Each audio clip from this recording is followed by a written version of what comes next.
Bonsoir, nous allons donc étudier un petit peu l'analyse graphique du CAC 40 en date du 8 septembre 2020 à la clôture. Donc le CAC 40 aujourd'hui abandonne 1,59% à 4973,52. Donc on va voir un petit peu le graphique. Donc comme vous le voyez, on est toujours dans un range qui forme un petit triangle allongé, donc on est plutôt dans ce range-là. Tant qu'on va rester dans ce range, rien de bien spécial, bien qu'aujourd'hui, si on zoome un peu, on voit que la bougie, elle était plutôt baissière. Alors vous voyez, une bougie haussière, une bougie baissière, et ainsi de suite, mais on reste dans le range. Donc là, évidemment, le CAC est passé baissier par rapport au Directional Index mouvement et par rapport à la bougie, mais rien de spécial vu la volatilité du marché. Concernant les valeurs, aujourd'hui, donc de fortes baisses sur certaines valeurs. Total a perdu 3,65%. Je me suis permis de compléter encore un petit peu ma ligne, donc j'ai encore racheté du Total. À ce prix-là, c'est une bonne affaire. Je conserve mes pauses sur Coca-Cola, BlackRock, AXA, LDC, Berkshire. Toutes les valeurs qui sont là affichées sont des valeurs que j'ai recommandées à l'achat. J'avais un petit peu aussi étoffé ma ligne sur GTT qui va bientôt verser un dividende. Donc là aujourd'hui, elle monte un tout petit peu, mais enfin c'est pas grand-chose. Voilà, donc par contre sur le marché américain, donc des petites baisses sur Tupperware, Eastman Kodak aussi. Par contre, Agnico Eagle Mines que je vous avais conseillé à l'achat, elle monte un petit peu. Alors après c'est un petit peu normal, valeur refuge de 0,72%. Alors sur les autres valeurs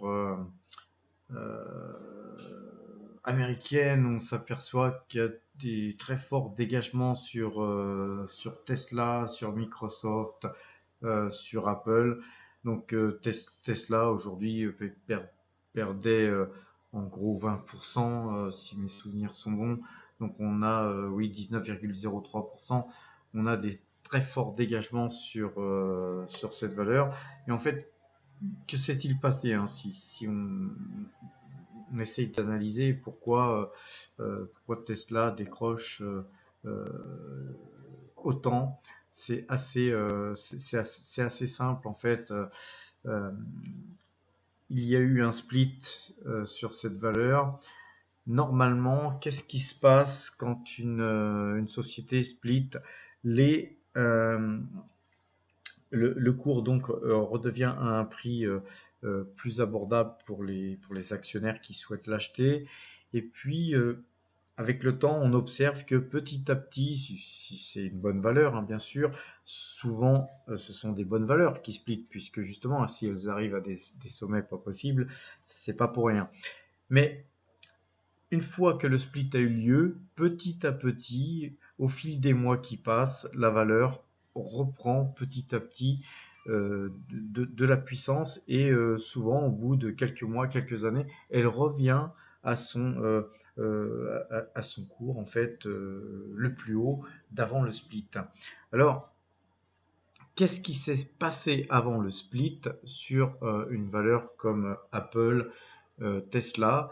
Les gens qui avaient de l'argent pour se payer les valeurs à ce prix-là ne se sont pas gênés, sachant qu'il y avait un split. Elles ont anticipé la hausse de cette valeur avant le split. Et effectivement, après le split, eh ben, ces gens-là ont pris tout simplement leurs bénéfices et tous, on va dire, en même temps. Ce qui fait qu'après le split, on voit bien cette baisse impressionnante, parce que si on fait le total de tout ce qui s'est fait. Là, vous avez 21%, 9%, 5%, 4%. On a dû perdre au bas mot pas loin de 40% entre le plus haut et le cours de clôture aujourd'hui. Donc, il va falloir bientôt réanalyser cette valeur parce qu'effectivement, c'est très vendeur sur le titre, mais il y a un moment donné, il est fort à parier que certaines personnes vont commencer à se replacer dessus et donc il va falloir choper le moment. Et je ne tarderai pas à vous en parler quand je jugerai que peut-être que le moment sera opportun pour revenir sur Tesla notamment. Alors, on va revenir en attendant, avant de vous quitter, sur le CAC 40. Donc, pour ceux qui ont eu la bonne idée de faire du BX4 et de prendre des pauses vendeuses au moment où vous avez signifié le dernier signal de vente sur le CAC 40, eh bien bravo. Et je vais revenir un petit peu sur le tracker LVC et le tracker BX4. Le LVC, c'est un tracker qui vous permet de spéculer à la hausse avec un effet levier 2. Donc quand le signal est acheteur, on achète ça. Quand ça passe vendeur, on vend, on prend son bénéfice, voire sa petite perte. Et on passe sur du BX4, donc on achète du BX4 après avoir vendu son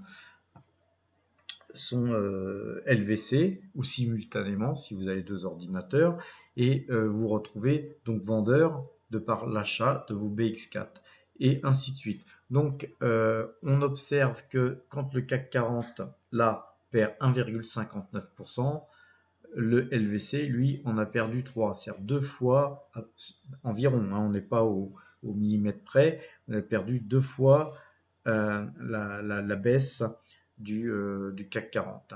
Par contre, lui, le BX4, qui lui spécule à la baisse, vous procure 2 fois la baisse du CAC 40 et donc en positif, alors que le LVC, lui, vous fait perdre 3%. Ceux qui sont sur le BX4, eux, gagnent 4%. Donc, pour ceux qui font des allers-retours et d'une manière automatisée, hein, pratiquement à chaque signal qui se présente, si vous le faites, n'oubliez pas quand même qu'on est dans un triangle mais qu'il y a un moment donné, on va en sortir de ce triangle et que si vous êtes dans le bon sens, soit sur du LVC, soit sur du BX4, surtout gardez votre pause tout en vous protégeant avec un stop, gardez votre pause car à un moment donné, un signal fort va certainement être occasionné par une sortie de ce range, soit par le haut, soit pour le bas. Donc soyez vigilants. Je vous souhaite une bonne soirée et à demain.